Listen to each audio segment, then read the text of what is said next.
This might just be me overthinking it, but I am genuinely worried about Crimson Desert, a upcoming game from Pearl Abyss, a Korean studio that has made Black Desert Online, which is a massive open world MMORPG game set in a similar time to that of medieval ages. What's especially interesting about that game is I want to call it their feat of combining an impressive and next level combat in a gigantic open world, and it's very abundantly clear that they have managed to carry over some of that in Crimson Desert, their upcoming game. Now, in regards to Crimson Desert, I have followed this game ever since its release. For some time now, it's got me thinking that can a game have a compelling story, a seamless and dynamic combat system, and an extensive open world that keeps you enticed throughout your playthroughs,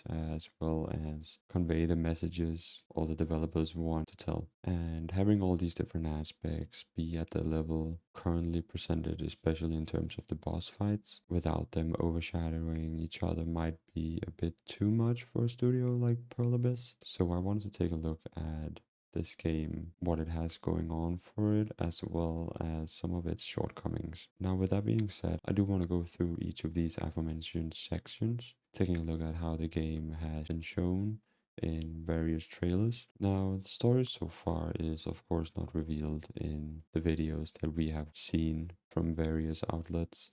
However, there are hints and teasers as to what we can expect, but as with every studio, they want to keep it as close to off as a secret as possible, only revealing enough content to keep the players enticed and excited for the upcoming release. However, in my opinion, I just don't think that it's good enough. It just sort of comes off as lacking. It tells a story, no pun intended, of what the developers want to focus on more instead, which is pretty clear that it's the combat sequences, but more on that later. I would have liked to meet more characters or seen other interactions or even perhaps other set pieces that could keep you guessing as to what the world might be like. Now, I do want to make it obvious there's still about 4 months until this game releases, so they still have a lot of promotional material, hopefully, to release. But looking back at what we've gotten so far, I just don't think it's good enough.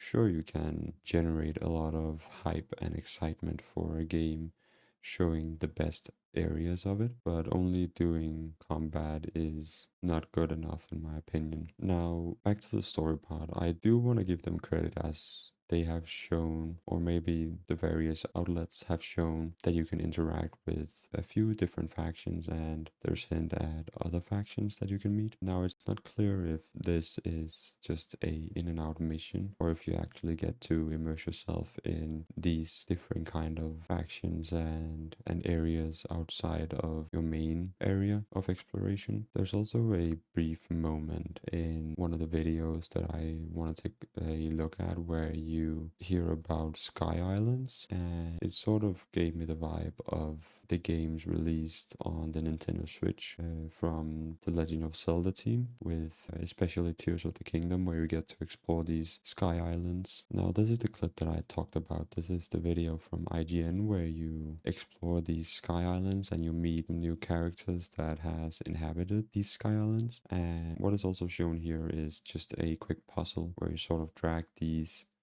circular areas to form a current around the map. It's not clear if you'll get to meet these people more often, if there is things to explore with them, if there is lore that's important to them. Now, for the next section, I do want to go over the combat. While it being the main point of their promotional materials, I do also want to give them credit where credit is due. And in my opinion, Pearl Abyss is known for their very creative and fun and engaging combat system where you match a variety of inputs to form combos with different effects and different crazy animations. Their attention to combat is next level in my opinion, and it introduces a very steep learning curve for players. However, once you get a mastery of these combats, it also sort of heightens the fun of the game. You can create all these different shots, trick shots, various effects,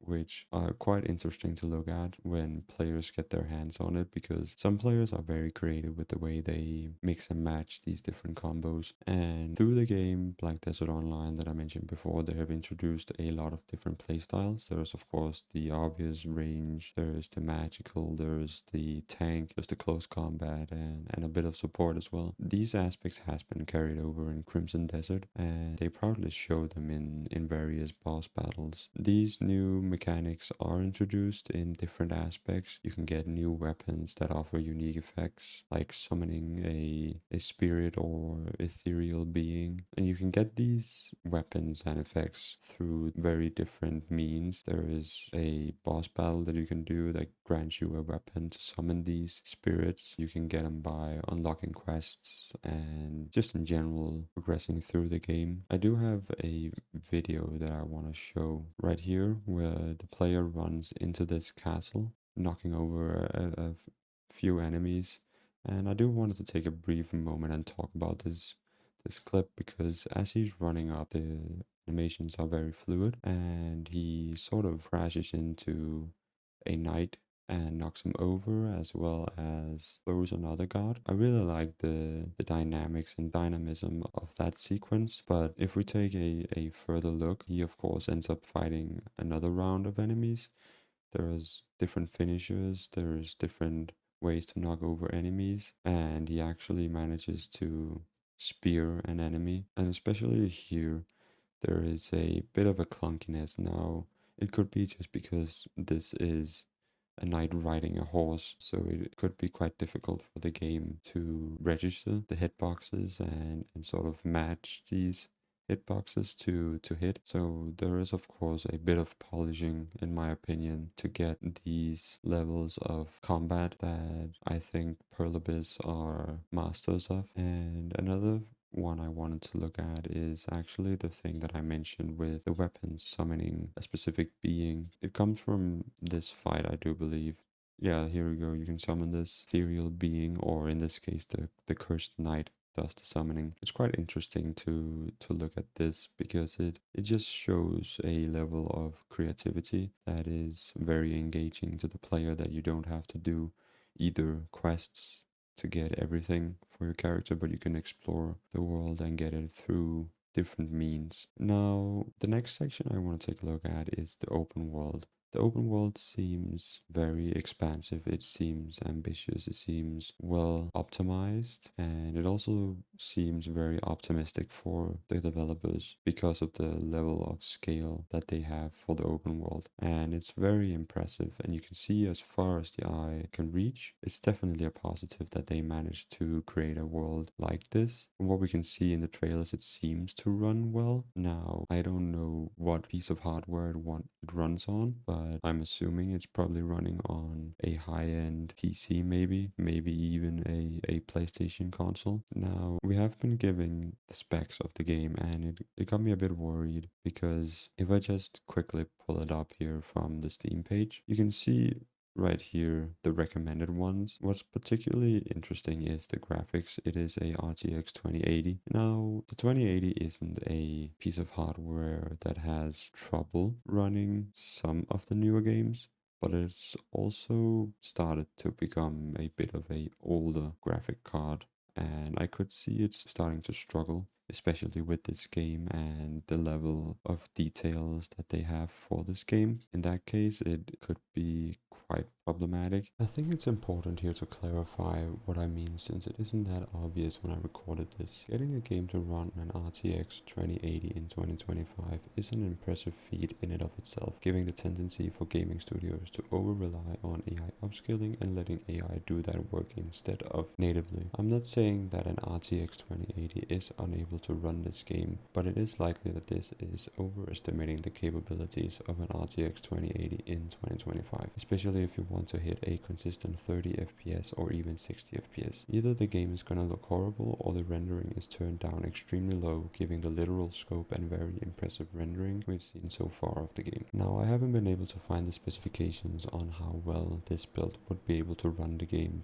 but seeing it from the high-end rendering videos on YouTube, I would imagine the graphic cards on this level would be starting to struggle. Now, another thing I want to take a look at is the RAM that it has. It runs on 16 gigabytes of RAM, which is fine. It's not a lot of RAM, but it's also not a small amount of RAM. And yeah, the storage is much to be expected at this level. It's 135, which is okay, but I'm hoping to see maybe a bit more polishing and optimization of this storage because it is quite a big amount in my opinion. And with its open world, it begs the question of traversal. Now, this has been solved through various means like flying or gliding or a sort of web slinging with a grappling hook tether kind of thing. So it's nice to see there is a variety and a traversal part of it. In general, what is most abundantly clear is the efforts that Bell Abyss has gone to show the game. It shows that they want the players to focus on the combat aspect